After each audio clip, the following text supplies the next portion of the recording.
the studio talk. I'm 5 minutes late today because Vega just woke up a few minutes before 2 and I had to take her in my arms for a few minutes.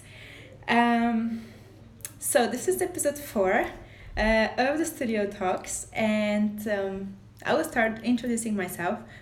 I guess most of you already know me, probably, but anyway, my name is Victoria Florek, and I'm an abstract painter.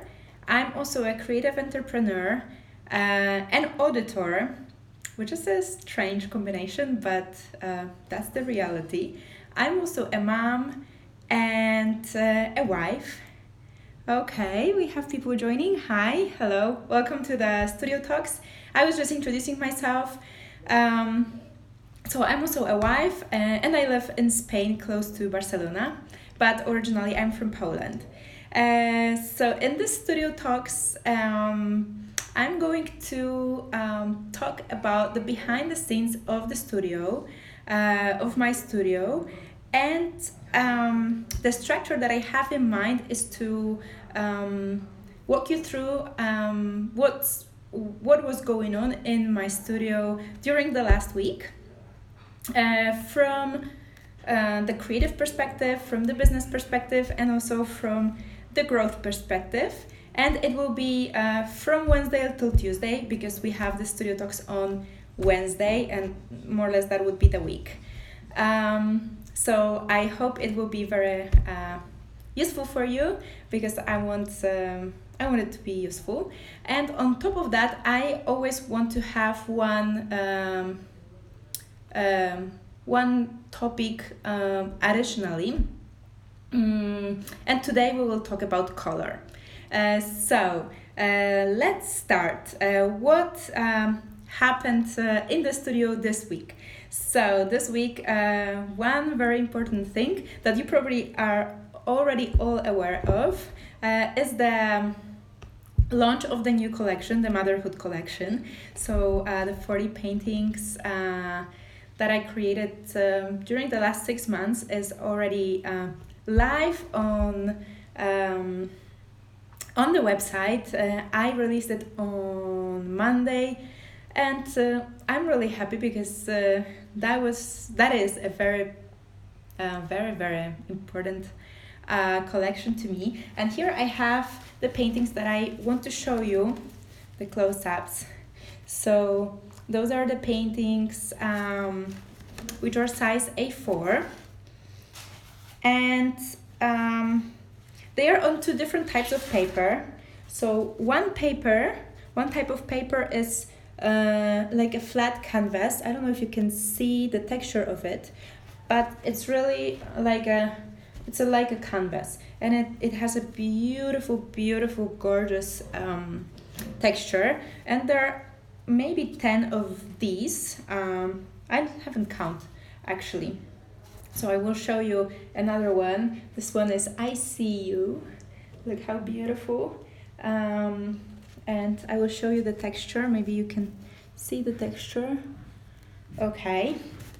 And then another type of paper is much more thick, and this is really paper. This is actually, it looks like canvas, and I think it's cotton. That's why it's not actually a paper. But this one is a real paper. It's thick, so it's much more difficult to actually roll and so on. And this one, for example, is called You Are Beautiful, and it's beautiful. So there are around 20 of the small ones. I will show you another one that is on this flat canvas paper. And then we have 20 paintings that are A3, and they're all on a thick mixed media paper, because I'm painting in mixed media. So this is one. Look how gorgeous. This one is called You Can Be Whoever You Want. Beautiful. I'm so in love with this collection. So here you can see all of them, and they're all really gorgeous. Look at that.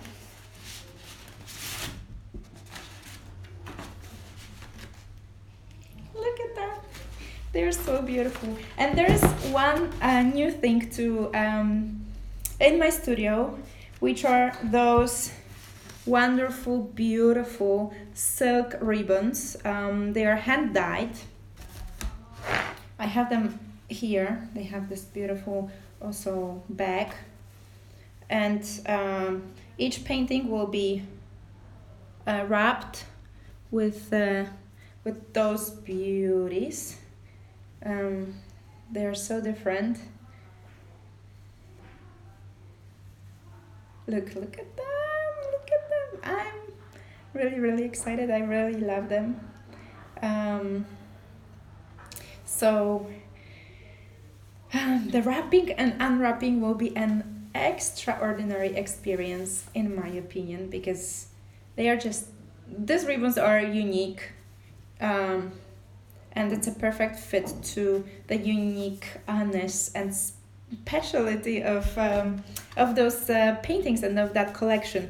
And in terms of wrapping, I always have to look for a compromise between what I desire and how I desire my paintings to be packaged, and what I actually can find on the market right now, what is close to me and what is affordable. And sometimes I make crazy things, which probably from the business perspective are not that wise, but I truly had to have those ribbons here. And I ordered them online from US. They were expensive, like 64 euros for this little bag of ribbons. And on top of that, they charged me 35 euros of duty tax. I know that I need to pay duty tax when I buy something from the US, but sometimes I just cannot help myself, and I have to do it. And for this collection, I needed to have these beautiful ribbons. So the packaging will be just gorgeous, and it's a perfect for a gift, or gift for yourself, or gift for anyone you love. Another change, if you follow my stories, you probably know, is that I will be charging shipping starting from next week. And this was a decision that I already made, when was it? June, July, when I started looking into the numbers. And I want to give you a little bit of the context on that, because we talk about behind the scenes.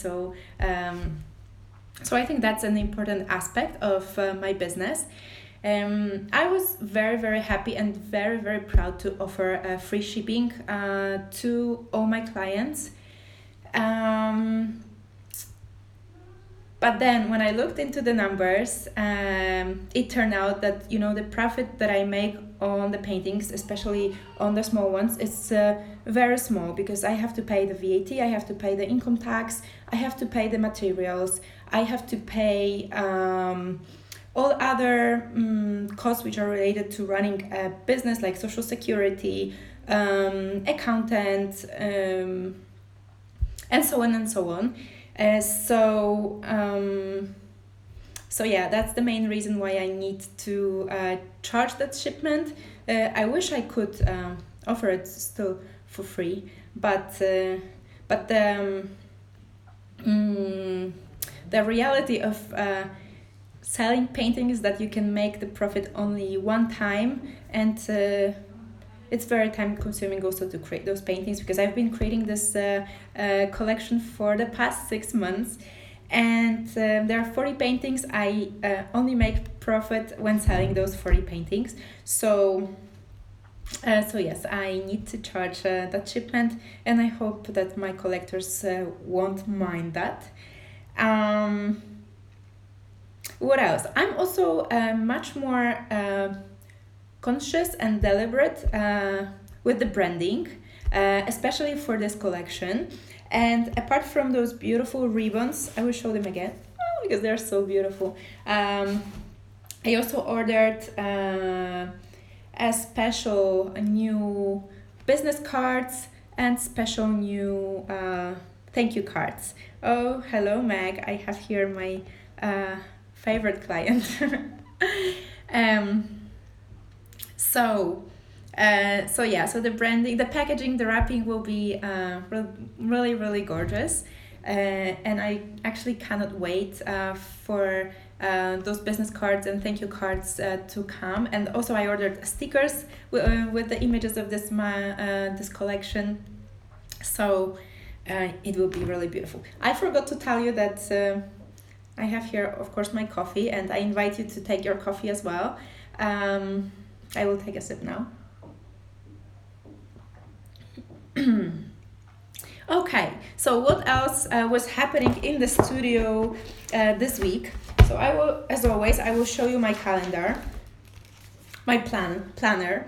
So these are all the tasks. This is last week. And this is this week, which is not yet filled in because sometimes I fill it in after the day ends. So many times I do more tasks than I actually planned for, and sometimes I don't do the tasks that for which I planned. So let's start with what I still had to do last week to launch the collection. So first of all, there was a lot of work on the website to create the products and to publish those products. And as you can imagine, there are around 39 paintings that are published right now. So to publish them, I also had to take photos of those almost 40 paintings. And it's the first time I decided to take also two additional type of photos. So if you enter my product, you will see that there is one main photo of a painting in the frame, but then I have also another photo which shows a little bit the painting from the perspective to see it from a different angle, let's say. So it's more or less to see it like this, and around one or two photos of the detail of the painting, so that the purchasing experience could be even more beautiful and more, let's say, full. I have to say that on the photos, the paintings will never look like the original. The original, I believe, is way much better, and that's also what all my clients say. So I probably think you can trust it. So I started taking photos like 2 weeks ago, and last week I still had to take a couple of photos because it turned out that some of them were just not good quality, not good enough, and I had to repeat. I had to edit these photos, so that was happening also last week. And on Monday the collection launched. I also wrote and published an article about how to be a mom and run a business. So this is a case study of my reality, where I share how I juggle between the work and the baby. So if you haven't yet, I really recommend you to see it if it's interesting for you, the topic. What else was happening last week? What I was working on? I started also a beautiful, maybe not collection because it's not a collection, but started working on the orders of the art t-shirts, which you can see here behind me, and they are really, really beautiful. I hope to finish them this week. What else? Okay, so that's more or less what I was busy with last week, what was going on in the studio. in terms of new things and growth, I actually purchased a course which is about art journaling, and I wanted to do art journaling for a couple of years now, but I never actually found time, let's say, because either I paint or I don't paint. I don't do this art journaling because I think I have this belief that I need to first of all have all my supplies with me, which are only in the studio, and then that I need to have plenty of time because I don't like to feel that pressure. But I bought this course with the intention to learn how to paint, even if I only have 5 minutes a day, and how to use a limited, well, actually I know how to use the limited number of supplies. I just don't feel maybe that comfortable, but I need to, I want to work on that because I think it's really, really inspiring to paint every day and to do art every day. So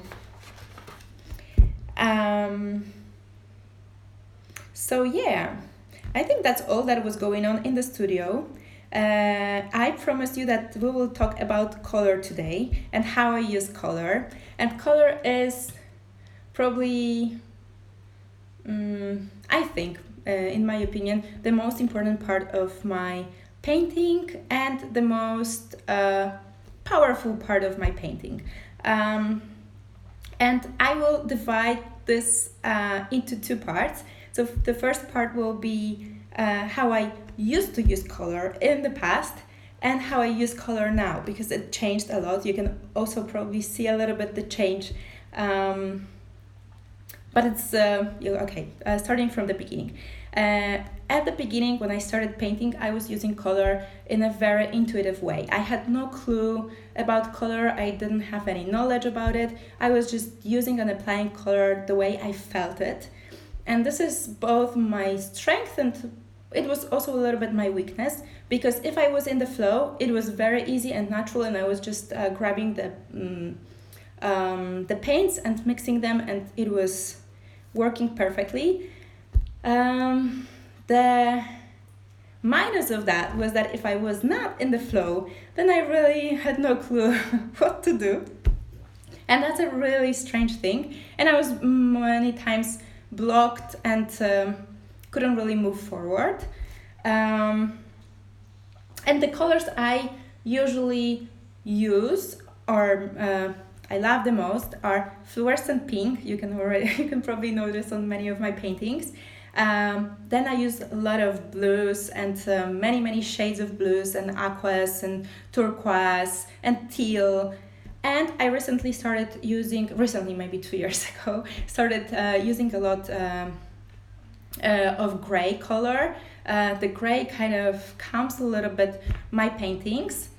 And I must say that in the past I used much more colors than now. I was also totally obsessed with color. I was entering the art store and I was like, all the colors were just kind of shouting at me and screaming like, take me. So I will show you my shelf with colors. It's a bit embarrassing. There are too many, probably too many for what I need, and I will probably never be able to use all of this. But yes, I used to be really obsessed with color. So I will show you a couple of my favorite blues and teals, because that's probably the color I use the most.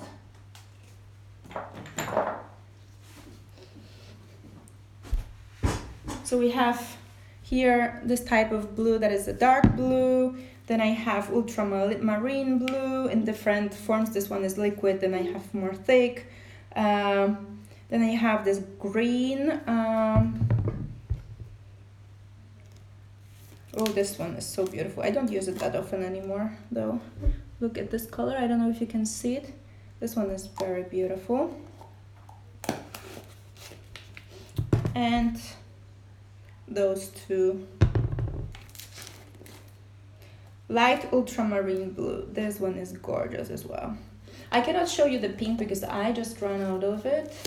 But yeah, those are probably the colors I use the most. And I used to apply the color directly from the tube and directly on the painting. I didn't use the palette that often. I really like to mix the colors directly on the painting and applying it on the painting. You can also see it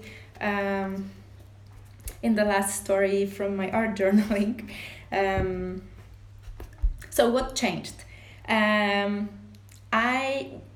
Since I started painting, it was 7 years ago. So within the 7 years, I learned a lot about color, and right now I still use the color in a very intuitive way. Most of the time, I make my color choices based on what inspires me. Sometimes it's just I see the color and I already see the whole painting and how I want to mix it with what colors and so on. But sometimes I just want to use, let's say, this fluorescent pink, and I maybe don't know very well how to combine it. Sometimes I search for some inspiration online. I search, for example, I don't know, let's say, I don't know, pink and orange, and then I look what are the color combinations that are used in fashion, what are the color combinations that are used in design, and I pick up the photos that I really love. I will show you, this is very old, so it's not my current inspiration, but I will show you more or less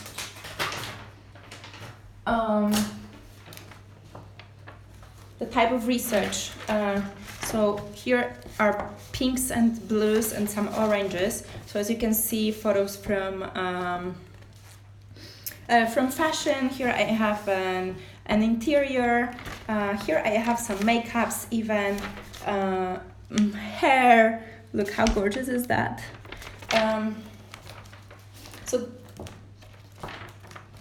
So that's how I research sometimes colors. And for example, for this motherhood collection, the way I chose the color palette,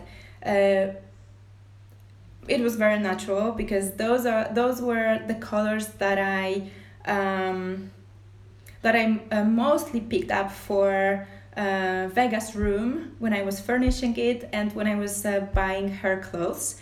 So my main color inspiration was that blush, pink blush, and some salmon peach, which you can see. I will show you maybe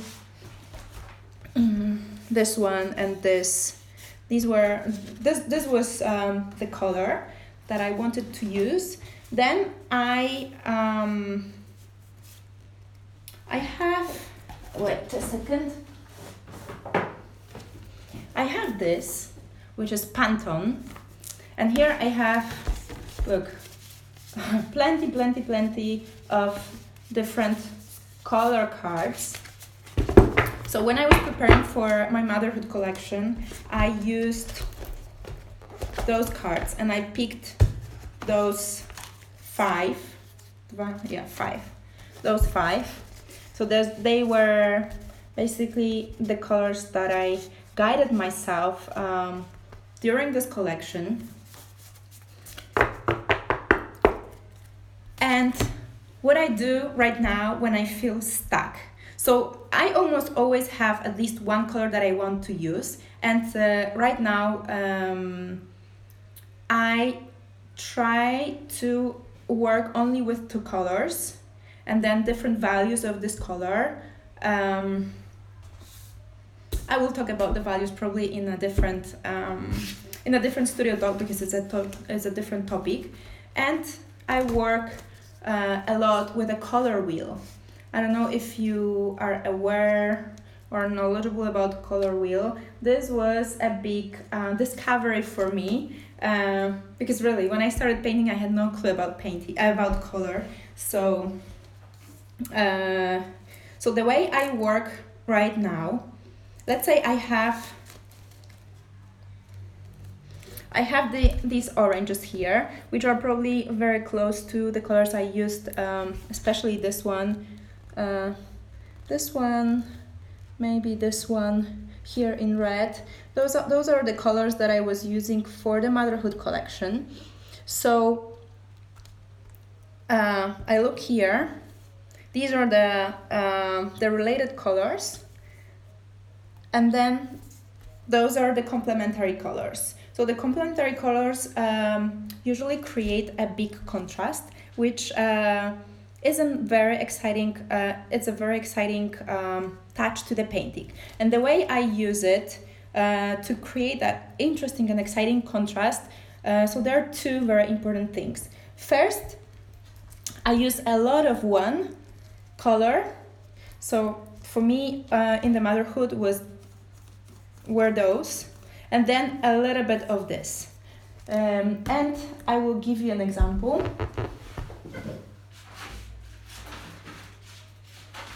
If I find it, because I had a very good example in one of the paintings. Well, many of them are a good example, but actually there was one that was a very good. Okay, this one, for example, and this one. So as you can see here, we have all these different blush pinks and salmon oranges, which is my color wheel here, probably more or less here. And then, I don't know if you can see it, we have this green here, and here. So that little touch of color normally for me would be something with a pastel. A line, here we have this kind of circle or this kind of square in here. And then another example.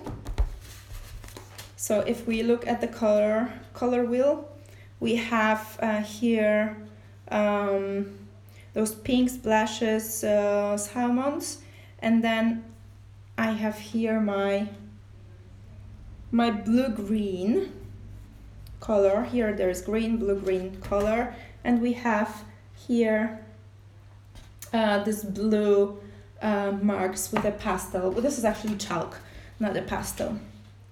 So the rule, a lot of one and then a little bit of the other if they are complementary, because if I put a lot of one and a lot of another, then we have something overwhelming. It's too much. You don't want to have it on your painting.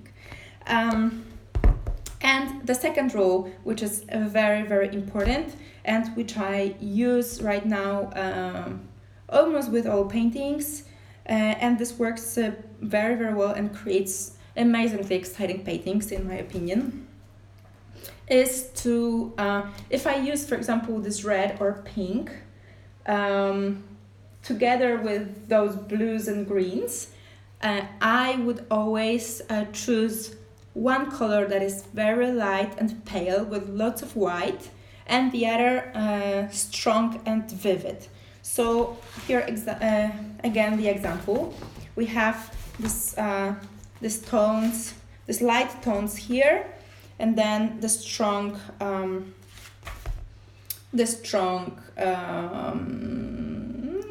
lines with the chalk.